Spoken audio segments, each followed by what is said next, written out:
One quiet decision has just changed the future for hundreds of thousands of people. There were no sirens, no soldiers, no crowds at the border. There was no emergency announcement on television. Instead, it happened inside offices, through paperwork, through language that sounds calm and harmless. A list was updated. 7 countries were placed under one word: safe. And the moment that word appeared next to their names, the chances of receiving asylum inside Europe almost disappeared. Applications are now rushed. Interviews are shorter. Appeals are harder. Deportation is no longer a rare outcome. It is now the expected ending. European leaders describe this as reform. They call it efficiency. They say the system was collapsing and needed control. But for the people inside this system, it does not feel like reform. It feels like the final door quietly closing. Watch this video till the end, because what Europe is doing now will decide who is heard, who is ignored, and who is sent back without a second chance. Procedures replace judgment. This is not a small policy adjustment. It is a fundamental change in what asylum means. Asylum was once built on uncertainty, on the idea that when someone arrives claiming fear, the system should pause and listen. The safe country list removes that pause. It decides in advance who does not deserve protection. It turns asylum from a question into a conclusion. In the 7 countries chosen for this list, each reveals something important about Europe's new priorities. The first country on the list is Kosovo. Kosovo is not just another entry. It is the most revealing choice Europe has made. Kosovo is in Europe. It has unresolved ethnic tension. Its institutions remain fragile. Many people live with deep uncertainty about the future. Jobs are scarce. Corruption remains a problem. People leave not because of one dramatic event, but because life feels permanently unstable. By declaring Kosovo safe, Europe is making a powerful statement. It is saying that instability inside Europe itself no longer qualifies for protection. Asylum claims from Kosovo are now treated as unfounded from the start. Interviews are brief. Appeals face high barriers. Removal is expected. This decision locks in a political narrative that migration from the Western Balkans is economic and should never pass through asylum again. Kosovo becomes a test case. If a European country with unresolved problems can be declared safe, then the threshold for rejection everywhere has been lowered. What was once a gray zone is now closed. Kosovo also sends a message to other member states. It tells them that Europe is willing to reject claims even when conditions are uncomfortable and unresolved. It reassures voters that asylum will not be used for internal European movement, and it signals that the system is no longer interested in long explanations.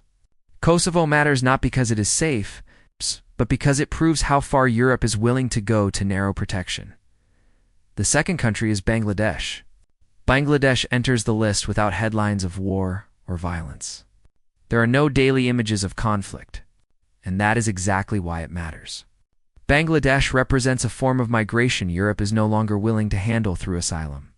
People leave Bangladesh because life at home offers few options. The population is dense. Jobs are limited. Environmental pressure is constant. For years, people from Bangladesh applied for asylum and remained inside Europe while their cases moved slowly. That period has ended.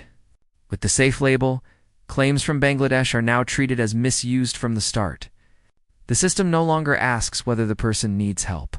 It asks why asylum was used at all. Structural hardship is dismissed. Survival pressure is ignored. Only extreme personal persecution is accepted, and even that must be proven fast. Bangladesh shows a clear shift. Europe is redefining asylum to exclude people who flee because life itself has become impossible. This is not accidental. European economies still need workers. But governments want that movement to be controlled, temporary, and reversible. Declaring Bangladesh safe reinforces the idea that asylum should not function as an entry path. Migration must be managed through labor systems, not protection. Bangladesh is a warning sign. It tells future applicants that desperation alone no longer counts. The system has narrowed. The third country is Colombia. Colombia forces Europe into a more uncomfortable argument. On paper, Colombia is no longer at war. A peace process ended decades of conflict. There is a functioning government. From a policy point of view, this makes Colombia easy to label safe. But real life does not end with signatures on agreements. Violence in Colombia did not disappear. It changed shape. Armed groups still operate in certain regions. Threats are often indirect. Fear is local, targeted, and difficult to document. Under the safe country label, these realities matter less.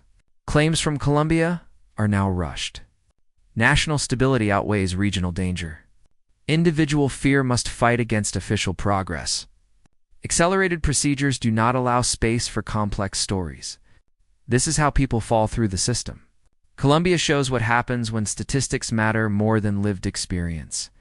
Colombia is included because Europe has decided to move on.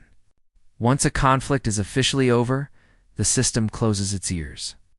This is not about denying violence. It is about refusing to wait.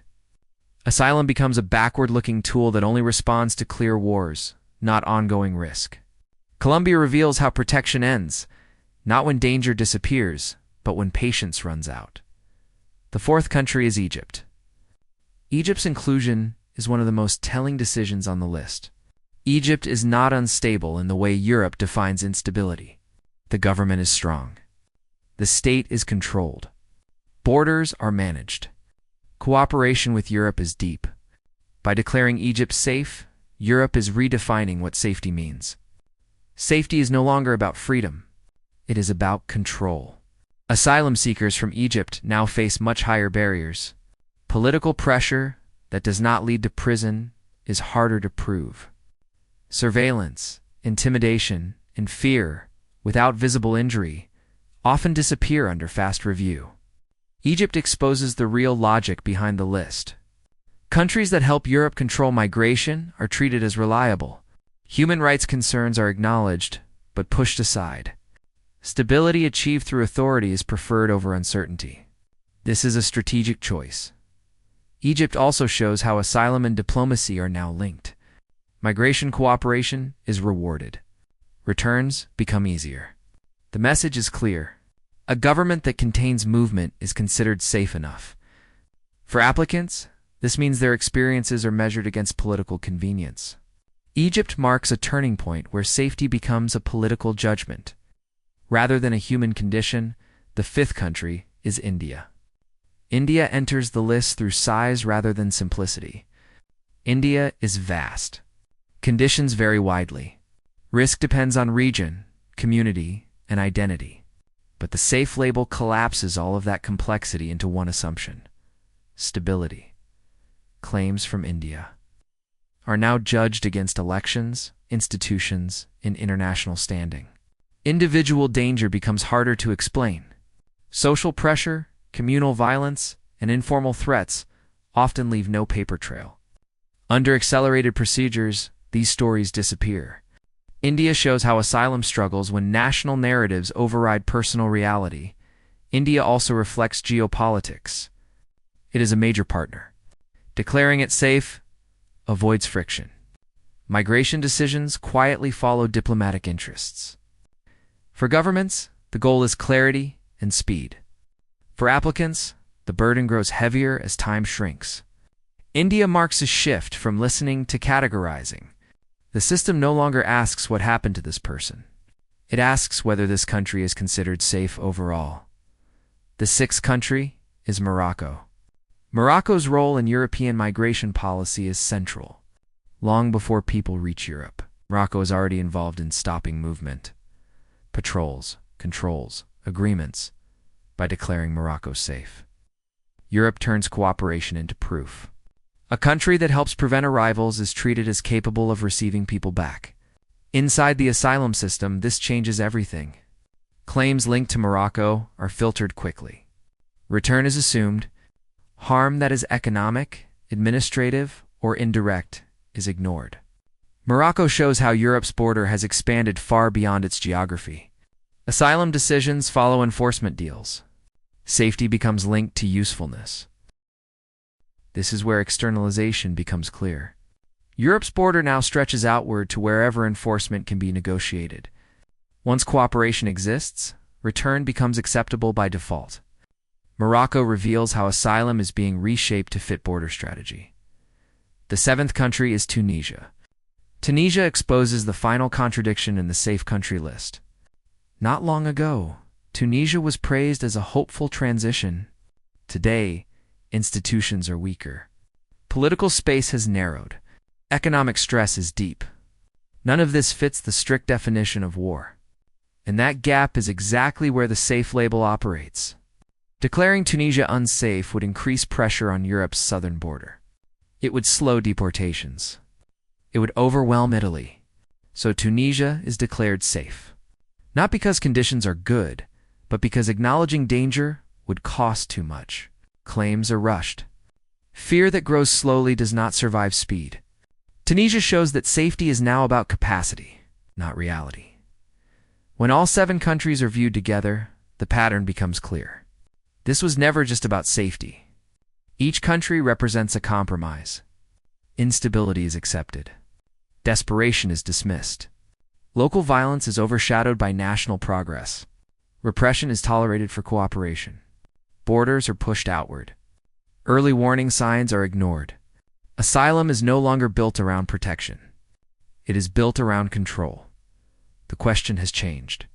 It is no longer who needs protection. It is who the system is prepared to exclude. These decisions were not announced loudly. They were implemented quietly through lists and procedures. But their consequences are permanent. Once safety becomes political, asylum loses its meaning. If you want to understand how choices like this are reshaping Europe, stay engaged, share your thoughts, and support this work. Because the people pushed out today will define the Europe we all wake up to tomorrow.